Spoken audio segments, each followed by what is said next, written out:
Más hitos en la noticia del país. 15 de noviembre de 2023. Me gusta la fruta. El equipo de la presidenta de la Comunidad de Madrid, Isabel Díaz Ayuso, admitió que la líder del PP regional llamó hijo de a Sánchez durante el debate de investidura en el Congreso de los Diputados. Horas más tarde, su equipo cambió de versión y admitió al país que lo que realmente dijo fue me gusta la fruta.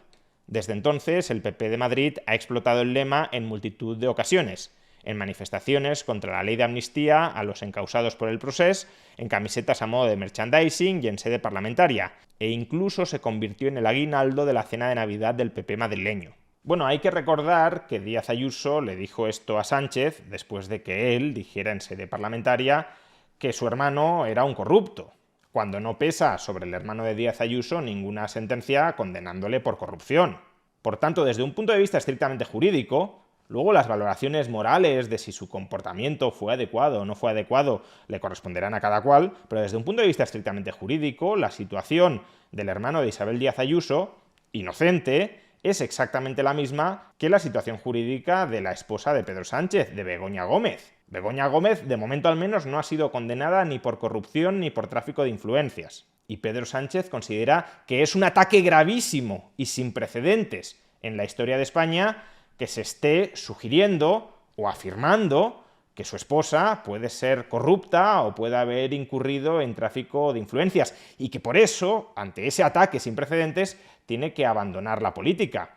Pues bien, el hermano de Isabel Díaz Ayuso no ha sido condenado absolutamente por nada. Sánchez le llamó corrupto en sede parlamentaria y la reacción de Isabel Díaz Ayuso fue insultar a Pedro Sánchez. Si para Pedro Sánchez el hecho de llamar corrupto o corrupta a alguien que no ha sido condenado por corrupción es un hecho tan sumamente grave, entiendo que no le sorprenderá demasiado a Pedro Sánchez que desde el otro lado te puedan insultar por haber incurrido en ese hecho que tú mismo consideras, según nos dice ahora, tan sumamente grave. Y luego sí, uno podrá criticar perfectamente al Partido Popular que esté frivolizando con ese tema y usando el me gusta la fruta, que sabemos muy bien a qué se remite, para estar descalificando continuamente a Sánchez. Pero no pensemos que esto es algo que no hacen el resto de partidos. Podemos, por ejemplo, colocó una lona del hermano de Isabel Díaz Ayuso señalándole públicamente sin que haya sido condenado por corrupción. ¿Qué es un ataque más brutal? ¿Una camiseta donde pone me gusta la fruta, sabiendo a qué nos estamos refiriendo? ¿O una lona en pleno Madrid con la cara de una persona, de momento, inocente, sin ninguna condena de corrupción sobre sus hombros, en la que además se está señalando que es un corrupto? Si a Pedro Sánchez una camiseta donde se le insulta, sí, le resulta tan insoportable, ¿qué haría si un partido político colocara una lona de su esposa, de Begoña Gómez, sugiriendo que es una corrupta? Que todo eso nos podrá parecer de una bajeza moral insoportable, como la propia política en sí misma. Pero bueno, todo eso nos podrá parecer de una bajeza moral insoportable, pero que no es algo inédito, no es algo que se haya hecho por primera vez ahora en contra de Pedro Sánchez.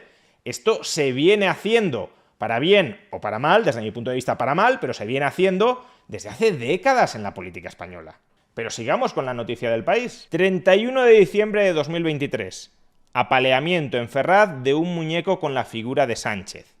Los hechos ocurrieron durante una de las protestas diarias que desde noviembre congregaban manifestantes cerca de la sede federal del PSOE en la madrileña calle Ferraz. A las andanadas contra la ley de amnistía y el gobierno de Sánchez, aquella noche se añadió una piñata que representaba al presidente y que, una vez colgada de un semáforo, varios asistentes golpearon por turnos. Hay que acabar con él. Tomad justicia del pueblo, bolcheviques, o rojo de cobra que es lo que mereces, gritaron quienes aporrearon la piñata en un acto difundido profusamente en redes sociales y a través de programas y emisiones en directo online.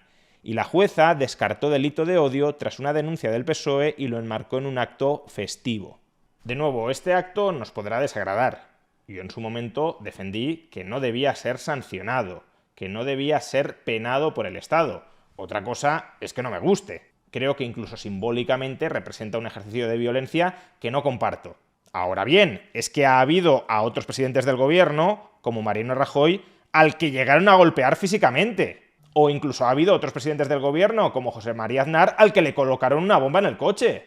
Aquí estamos hablando como mucho de una violencia simbólica que además se produjo solo en una ocasión. No es que todos los días determinados grupos violentos estén representando que apalean a Pedro Sánchez. Estamos hablando de un acto puntual que a lo sumo cabrá considerar violencia simbólica. Pero es que contra otros presidentes del gobierno se ha ejercido violencia real. ¿Qué estaría redactando el diario El País sobre esa circunstancia? Si apalear una piñata es un acto sin precedentes y tan sumamente grave contra Pedro Sánchez, entonces agredirle físicamente, ¿qué sería? Pues bien, esa agresión física es lo que le ocurrió a Rajoy. Que obviamente con esto ni pretendo justificar, claro está, la violencia contra Rajoy, ni tampoco, ni siquiera, la piñata contra Pedro Sánchez. Cada uno ha de ser libre de poder golpear las piñatas que considere oportuno, pero de nuevo son unos actos que creo que sería mejor no realizar. En cualquier caso, lo que no tiene mucho sentido es presentar este acto como un ataque sin precedentes a Pedro Sánchez, a un presidente del gobierno. Eso es falso. Y continuemos con la cronología del viacrucis de Pedro Sánchez. 18 de marzo de 2024.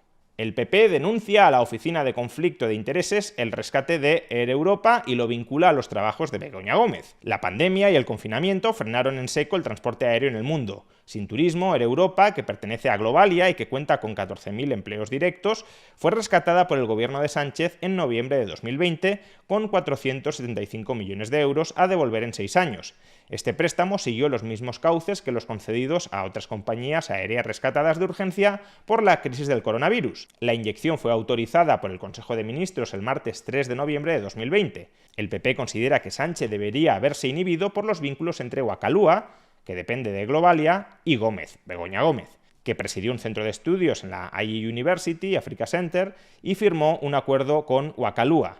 Los populares creen que aquí existe un posible conflicto de intereses y acudieron a denunciarlo ante la Oficina Pública de Conflicto de Intereses, que contestó al PP que la esposa de Sánchez no tiene ni ha tenido relación laboral o profesional alguna que implique el ejercicio de funciones de dirección, asesoramiento o administración en estas entidades. Desestimó el caso.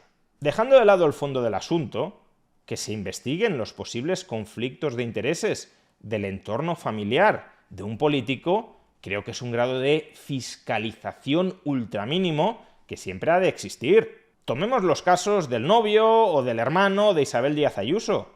Por supuesto que hay que investigar si ha habido algún caso de corrupción o de tráfico de influencias en esos supuestos. Y luego, si no lo ha habido, pues se desestima, se exonera, y luego, si no lo ha habido, se declara inocente a estas personas, o si lo ha habido, se les declara culpables y se asumen, como no, responsabilidades políticas, cuando no penales. Pero si hay algo que huele raro, y esto puede oler raro, ¿qué menos que plantear que puede existir un conflicto de intereses? Claro que se rescató a muchas empresas durante la pandemia, y se dejó de rescatar a muchas otras. ¿Por qué unas sí y otras no? ¿Puede que Begoña Gómez intercediera en favor de ese rescate por los vínculos que mantenía, por otro lado, con la empresa? Pues podría ser, y por eso no creo que sea un ataque sin precedentes el que ante la posibilidad, ante los posibles indicios, se investigue, y si no hay nada, pues se descarta y punto. De nuevo, ¿de qué ataque sin precedentes estamos hablando? ¿El ataque sin precedentes es que se fiscalice la actividad de la esposa del presidente del gobierno? Entonces, ¿qué estamos reclamando? ¿Impunidad para la pareja del presidente del gobierno? Y por tanto, imagino que por extensión, para el propio presidente del gobierno.